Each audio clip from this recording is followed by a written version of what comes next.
What if balance isn't the finish line we've been chasing, but a myth that has kept us stuck? Tiffany Sauder knows the cost of big dreams and burnout, and now she's building what she calls life of and, where ambition and presence, career and family, ordinary and extraordinary can actually thrive together.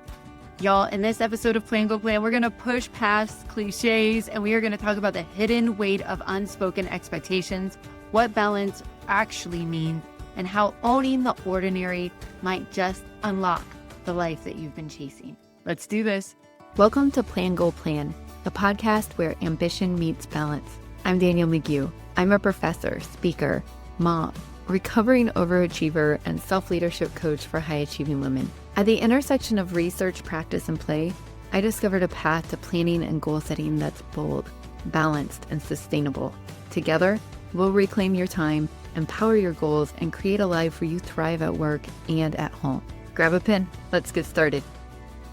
Tiffany, welcome. I'm so glad that you're here.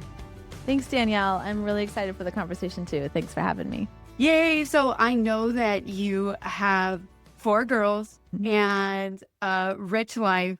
Tell me a little bit about your story. What led you to living a life of and as a both and girly myself, I'm really excited for this. Yeah, well, I think that many of us that have launched into some type of a content platform or a cause, it's oftentimes about redeeming our own stories and experiences. And that's very much the case for me. And I always say I was born with a heart of and. I'm a firstborn, high achieving, oldest daughter. You know, all of the cliches that come with that list of nouns and adjectives are very true of me. And I have expectations of a really big, full, vibrant, joy-filled life. And when I was a little girl and laid in bed at night and thought about what it was going to be when I was a grown up, those are the kinds of words I thought of. You know, it's going to be full and busy and exciting and energizing and filled with adventure and parties and family and a full house. And like those were all that was sort of the color palette that I wanted life to feel like. And in 2018, you know, I was married. We had 2 kids at the time. My husband and I had both had great big careers. I was an entrepreneur and had started a business at 25, and he had a corporate job and then started his own business and then now is working for a great big company again. But, you know, we're 2 firstborns trying to figure out life, how to say yes to all these things. And in 2018, life just crashed. The business that I had been pouring my heart and soul and every ounce of ideas and energy and time into was not doing well financially. And I felt like, holy crap, it's not that I haven't been paying attention. It isn't that I haven't been trying hard. It isn't I'm not working. It's like, how can I be working so hard and be so bad at it? Like that was terrifying. My husband and I's marriage hit a place that was really scary. And we both looked at each other one night and said, we both deserve better. And we're either going to rebuild differently together or apart. And we have some work to do to figure out what that's going to look like.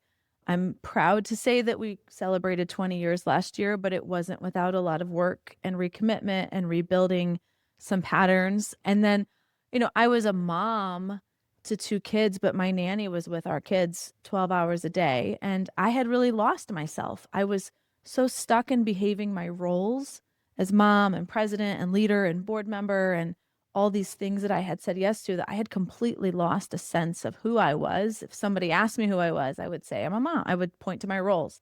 I had lost my identity as a person. I had lost the muscle of dreaming again because I was so afraid if I wanted something different and couldn't have it, that would be far more devastating than never having wished for it in the first place. And so I laid in bed at night and thought to myself, how do I get myself out of this?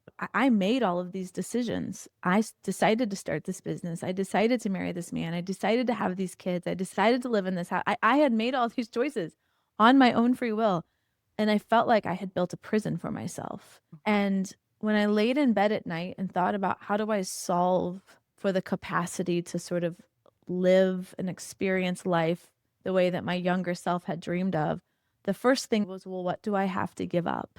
And I think in some ways, fortunately, I was in a place where I actually couldn't give up any of them. My marriage, I knew we could end it, but I had seen in some people who were close to me that it could solve if your marriage was actually not working, but it wasn't going to make the difficulty go away. And so we needed to figure that out. My kids, I could have given up, but that's embarrassing and culturally not acceptable and not really what I wanted to do. And so then I was left with my career. I guess what I have to do is give up my career. I really sincerely felt called outside of the home to work. And also, functionally, I had signed a $750,000 personal guarantee on our lease. And so if I was going to quit my job, I was going to have to figure out how to come up with $750,000. And so I felt like I was at this place where I have three options. One is to give up on one of the things I want and love. Two was to keep living in this prison that I had built for myself and just keep pretending. Or three was to figure out a totally different framework for rebuilding exactly where I was. And my observation was that when you're younger, you go through these change moments culturally. You go from middle school to high school, and it's kind of this like fresh start. You get to decide like, am I going to be, am I going to have a different vibe? And am I going to build a different wardrobe? Am I going to have a different set of friends when all these schools come together? When you go to college, you kind of get a chance to like reinvent yourself a little bit. When you get married, you have a chance to sort of, and there's these forcing functions culturally that make you look at, are the choices I made in my previous season the same choices I want to make my next season? And we stop making those choices as intentionally as life kind of gets to the place where you're operating under the choices you made, your younger self made. And it's like, well, now I'm operating these. And so it was really from that moment, from that choice to rebuild differently. I'm like, I'm really smart. I've solved a lot of hard problems in my life. What if I decided I was going to figure this out too? And so it was from that place, from the desire to stay inside of my own life of that I built the framework that I teach today. And I can say, we've celebrated 20 years. This is not a tool that helps you save your marriage, but I will tell you the framework helped me get clear on that. We now have 4 children. Our lives have never been more full and joy-filled. And while we move fast, we operate from a place of extreme intentionality, and it's awesome. And so I want to share that gift with other women and families. Thank you so much for sharing that and for your honesty in the struggle and what it feels like in the muck of it. And when you feel like you have done everything right and it doesn't feel right is such a sticky moment. One of the things that I appreciate is your honesty. And I was listening to one of your episodes on Life of And, where you were talking about the relationship between, ego and how that also, like, we've got to get honest with ourselves. And I think that your honesty, you couldn't have done any of the things that you did to move to this life of And without being radically honest with yourself. Could you just talk a little bit about how do we get there? How do we get there and not fall into a shame spiral? Well, I think you're exactly right. The first step to change does come with a brutal admission of where you actually are. And there are, I think, a lot of internal ego things that keep us from that. Meaning, like, if you would have asked me the adjectives I attributed to myself, it would be like successful, capable, on time, prepared. Like, those would have been things that I would have used to describe about myself in a season where all evidence was that I was failing. And so first is just being able to say, like, the evidence would say the effort I'm putting towards my life is not the right kind of effort. It's not that it's coming from a place that's bad, but it's not creating outcomes that I want in my life. And it's scary, I think, to say that out loud, because then we're left with, well, I don't know what to do instead. What do I do next? It's very unsettling as a grown-up to be a mom and a CEO and a leader and to say, I don't have the answers and what I'm doing is not working. It's very scary, very scary. But we don't open ourselves up to a different answer until we let go of the safety net of what is not working. So it is the first choice and the first step in radical change is to say what I'm doing is not getting me to where I'm going or where I want to end up. And dang, that's scary. So yeah, I think that's part of it. I also think when you're in a place of leadership, there's so much cultural pressure to have it together. And I felt like I was falling apart on center stage. I felt like I was grieving my marriage on center stage. I felt like I was walking into my CEO role as ill equipped as ever. And that feels so scary to become undone when you are in a leadership role. And what I learned in that process is that it gives everybody around you the permission to be wholly human when you're willing to let the right people into parts of that journey with you. So it was not that everybody who worked for me knew what I was going through, but some very trusted pieces of my executive team understood the whole of what I was going through. And that established a level of trust and connection that I think the choice to not be vulnerable it just can't create. Yeah. You know, it's so interesting. I'm a professor and my students were giving presentations last week. And there was a student who gave a presentation, and from a technical standpoint, it was flawless, right? Like Mhm. she had it well prepared. She was memorized. She didn't stutter over her words. She didn't use lots of ums and ands. Her slides were timed perfectly. Mhm. And it was a good presentation. She'll get a great grade, right? But it wasn't particularly moving. It wasn't connecting. It wasn't transformative. And then there was another student who I could tell had kind of just thrown her slides together, but she put a lot of thought and vulnerability into the stories that she told. And by the end, people in the room were sobbing. And I think about your own story and leadership and how often we think, well, if I just technically am the most professional and the most put together, and yet we sometimes are distancing ourselves from the possibility of connecting with others. And so I really appreciate that story. I would be interested in knowing a little bit more about how and as a philosophy, as a way of living, how did it start unlocking things for you? Yeah, well, I think what I realized is that when you define your own life of it's about saying, what is the thing that I am going to absolutely solve to have in my life? Mm, And everything that is not aligned to that is going to go on one of two lists, not now or never. And so there were things like an example is early in my career, I had said yes to a lot of board commitments because one of my priorities at that season of my life was that I needed my agency to become well known. I needed the city to know who I was. I needed to create connections. So, in the context of that priority, that choice makes a lot of sense. As board terms go, they're 3 to 5 years, they get a chance to renew again. And if you show up on time and you're somewhat helpful, you get more board opportunities. And so I found myself at a place where I was on 4 different boards and I added up all of the time that I was spending driving to and from, attending board meetings, participating in committees, the fundraising expectations, the social events that support those communities. And I was spending a month of time out of my year supporting those board commitments that I had made. When I realized that that was not aligned to my core priorities in that season of my life, at the ages of my kids, the maturity of my business, the other things that I had said yes to, I now, when somebody calls me and asks me if I'd enjoy participating in a board, I say, that is on a 15-year hold for me right now. I want my youngest kid to be in high school. And then I love serving in a board capacity for missions that I really care about. Then I will reopen my calendar up to that kind of a commitment. Having pre-decided that makes that choice so easy. And it kind of goes back to what you talked about. I think of the episode I was talking about ego-based decision making versus values-based decision making. Getting myself to a place where I was serving on 4 boards was very much egos-based decision making. It felt good to be wanted.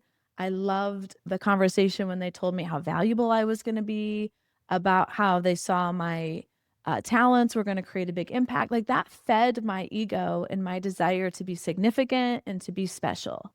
And those aren't inherently bad things, but when that is the overriding thing that is making choices for your time and money, it oftentimes can happen at the sacrifice, at the consequence of our values. Now that I've practiced values decision making, I've got 4 kids at home right now. My oldest is a junior. When your kids start to get in high school, which you're not there quite yet, time becomes incredibly acute because you're seeing how fast it's going. And I will only have 7 years where all of my girls are home, which is a very unique experience for this idea of family because they're so far apart. And so I realized that about 18 months ago. I was like, I have 3.5 years left of all of my girls here. It will never be the case again. And my values based decision making now has made choices like I will take speaking engagements within a 2-hour drive of my home. I'm not going to serve on boards because it dilutes my capacity to work on the things that pay me right now and to be available for my kids. And these just become really simple conversations because I've already decided it. And when I'm in the situation, then I know I'm building right now in my season of and I know exactly what that looks like. And to give a quick definition of and, there are 3 areas in our lives, all of our lives, that make up our ands: the time and capacity we have for self, the time and capacity we have for career, and the time and capacity we have for family. And everything we do in life fits under one of those 3 things. If it's self, it can be volunteering, it can be your friends. It's like those places that you get connection and fulfillment. Your career is any place you're using your time and talents into the outside world. And then family, chosen family or, nuclear family, those tier 1 relationships that when those are intact, everything in life is easier. So when we're feeding those 3 things to the intensity and prioritization that feeds our season in life, then life feels frictionless. It's when we start compromising, when we start diluting our time and focus because we let our egos make decisions for us instead of our values. Oh, there's so much there that was sparking stuff for me. One, I immediately thought about, as you were talking about your kids and knowing that you have 7 years when you have all your girls under the same roof. Mm-hmm. And my story aligns so much with your own. When my kids were little, marriage had always been easy for us. And all of a sudden we hit a point where I was like, oh, this is why people say you have to work at your marriage. Mm-hmm. And we had a moment where we're really close with our parents. So we're really fortunate that 2 blocks to one side of us are my in-laws, and about 5 blocks another way, my parents moved here a couple of years ago. And as we were kind of in the muck of it with our marriage, I said, hey, we're really lucky that all 4 of our parents are still living. And statistically speaking, 10 years from now, they're not. Mm-hmm. Like, we're going to go through some stuff. We are going to lose people that we love. Mm-hmm. Do we want to walk through that together, or do we want to walk through that apart? Mm-hmm. And I think that sometimes asking ourselves is really hard questions. Like, we get 7 years, Mm-hmm. and not to like create some sort of urgency that makes us lived in this rushed, wild way, but to create some urgency that makes you name what's important. Yep. And then I love that you talk about those 3 areas: family and career and self. And then you connect it with and capacity. Mm-hmm. I know that our capacities are always sort of shifting. And one of the things that I have been wildly aware of is that there are practices that I can have in place that actually helps me expand my capacity. Mm-hmm. Can you think of any practices that you have in place that has really been capacity building for you? Yes. So I know you're in academia. I run a business. And so in businesses, and you can tell me if this was in academia too, but we have all kinds of systems in place that make the most ordinary things happen as fast as possible. So like invoicing, for instance, there's a system for invoicing. There's, a 2 days a month that it happens. There's a queue of how they're reviewed. It's just a system. They are not all done by hand, individually, by carrier pigeon. You know what I mean? There's a system in place so that ordinary thing, because it's not a surprise that has to happen. Or if you think about payroll, there's systems that make that happen. If you think about opening a new project in my agency world, there's a system for that. The things that you know are going to happen, we don't act like we're surprised about them, and we have frictionless systems. I say, decide it once, do it always. So I have lots of things that I've systematized in our house that is very much a decide it once, do it always. One example is that I'm very visual. I hate it when things are broken in my house. And I hate the exercise of administratively calling somebody every single time something breaks. So one of the systems that I have is that every 90 days, I have a handyman who calls me and says, "Hey, it's been 90 days. What's your list?" And I have a list on my phone. You're sitting on the toilet and you see that somebody put the doorknob through the drywall yet one more time. You're putting your kids to bed and you see somehow somebody stepped on the curtain and it's like hanging out of the wall. Like the light bulb is out. The water softener needs refilled. The furnace filters. I'm like, these things are driving me nuts. And so my system is every 90 days, my handyman calls me. I send him a screenshot of the list on my phone, and he spends between 2 and 6 hours fixing everything. And so that's a way that I've systematized, giving me capacity back. We just talked about capacity. I don't want to spend time on things like that. Nothing is ever broken for more than 90 days, which gives me peace of mind. If it looks like crap right now, it's not going to be like that for the rest of my life. And I've systematized it. Off mic, we talked about laundry. That was another thing that, like, I hate the struggle of laundry. I hate the permanent visual mess of it. I don't like doing laundry, and it takes hours. Most households only have one washer and dryer, and so there's an actual capacity constraint where I can't make it go faster. I'm an Enneagram 3, and we're ruled by efficiency, and so it's like, it doesn't matter how many hours I have to fold laundry. If the clothes are not clean enough for me to fold them, it doesn't matter when I have the time. So I decided to outsource that. Most of us think that you have to become the Fresh Prince of Bel-Air to, like, not be able to do your laundry. And I'm here to tell you, for between $35 and $50 a week, you can get rid of hours of work in your home. So those are places where I looked at, how do I replace the weight of micro solving, which is also what we can reduce our existence to as working moms? And how do I put systems in place that take it off of me onto somebody else to manage the system I've put in place? Another one that I really love that we do is that we have a weekly family meeting, and we're maniacal about it.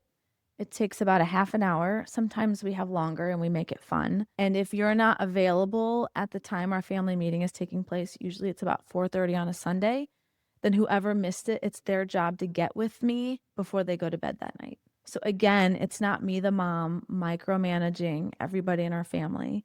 And people ask me, well, how do you get them to do that? I said, well, the family meeting is the time where my kids need to let me know that I have camp, or I need a lunch on Tuesday, or I need 6 turquoise cupcakes with flowers on top for art class, or whatever silly thing, piece of poster board, or whatever you need. Our family meeting is the input time where I say, what does everybody need from me in the coming week? Who's doing pickup and drop offs? When is the nanny going to be here helping? All the stuff, so everybody understands the plan. And we then go execute the week. And we're not texting each other every minute what's happening. I'm not micro solving in the day. I don't have to be on top of my phone every second. The family knows the plan and we work the plan. And so I hated being in meetings and being like, ding, ding, my phone is dinging. I have to do this thing. My daughter needs to sing. I got to Insta, blah, blah, blah. I'm like, I hate this. It makes all of us not be present. It makes me super reactive all day long. And so I just captured those moments where I was like, I hate this. How do I replace it with a system where we decide it once and do it always? And where I can, like with my handyman, it is his job to call me every 90 days. How do I outsource those sort of stimulus points so that it's not all on me to do it all? Because he makes money every time he's here. Of course, he's going to be excited to call me. If I had a client who was like, can you call me every 90 days and I want to spend money with you? I'll be like, absolutely, I'll make time for that. And so those are, I guess, just ways that I build more capacity in my own life for what I call the extraordinary, or for those things that serve me, like my workouts and time with friends and time to play skip-bo with my kids and just kind of be a mom and not have to be permanently in task mode. I love that. Decide it once, do it always. Mhm. I know that I'm going to be downloading your laundry system because I'm so intrigued by that. Because there are a lot of things that have been great about outsourcing in terms of groceries, in terms of Mhm. we do have a house cleaner who comes twice a month. Yep. And it's been a game changer. And I was so resistant to it. I also love the idea of having a handyman. I have reached out to me every 90 days because right now we're having trouble with our water heater. And I realize that that's a very specific call to a plumber, but those sorts of tasks make me itchy. They take so much emotional capacity for me for reasons that I don't completely understand. But I do know that anytime that I've created those systems and I've learned to outsource them, that the reward of being able to be present for the things that do matter, Yep. it's so worth it. So, so worth it. So I pay my handyman to manage all those subs. I kind of have him Oh, great. treat himself like a general contractor because he's in that world. I'm gonna call whoever I see on TV or has reviews that look like they're not a serial killer. But I'm like, you're in that world. You know who does a good job. And then if the job isn't done well, I'm not gonna know what it looks Yeah. like. And so I have him manage all of that. I have him meet them at our house because I don't always work from here. And so it probably costs me, I don't know, 10% more. But he is responsible for anything that happens in our house. So he knows who did the job wrong. Does that make sense? It's like, Yes. it's amazing. And I'm like, I don't want to deal with this. I want to live here and I will let you know when things go wrong. But like my washing machine went out. I told him what make and model I got. He managed the delivery from Best Buy, like all the stuff. I'm like, I don't have time for that. Give me a 6-hour delivery window. Kill me off, you know? That's So brilliant. That's brilliant. So I know that I could keep talking to you, and I know that you have so many more brilliant things to offer people. If they wanted to connect with you, how can they do that, Tiffany? yes, Danielle, thank you. Also have a podcast and it's called Life of And, just like A and D, and just like what we've talked about, like how do you put your life of ands together? I share like sort of stories from the front lines of my own life and also teach on the frameworks individually. And so would love it if you join me over there on that feed. And then I will also share a link. They could probably drop it in show notes here for the ultimate guide to outsource your laundry. My challenge to you is to try it for 6 weeks. My estimation is about 45 minutes per load of laundry. And so figure out, and it's like each person in your house is usually equivalent to about one load of laundry. So in my house with 6 people, it's about plus sheets and towels and rugs and all the other things. I estimate it's 6 to 8 hours a week that we get back. And be very specific for 6 weeks about how you're going to use the time that you get back from not doing laundry to serve your family or yourself and experiment with it. Do you have time for a Saturday morning, brunch with the family? Do you have time for a Sunday afternoon walk now? Do you have time for coffee with a friend for 45 minutes?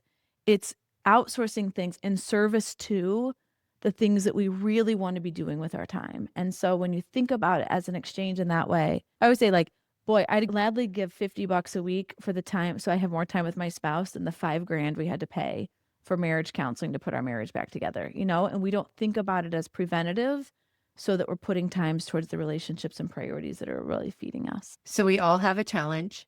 That's right. We have a challenge to outsource some stuff, but not to just outsource it, but to think about what is it creating space for? Mhm. And how are we going to use that space? And how might that space also be preventative? Mm. And I really love that. And this has been such a joy, Tiffany. I've learned so much from you. Thank you so much. Absolutely. You're amazing, Danielle. Thanks for your energy today and appreciated the conversation. If this podcast has inspired you, guided you, or just made you laugh, the number one way that you can thank me is by leaving a written review for the show over on Apple Podcast. I'm seriously tickled every time that I hear from you all, so pop onto Instagram and follow Plan Goal Plan and digital message me. I want to say hello. I want to geek out about all things planning and goal setting. Keep sensing the possibilities, y'all.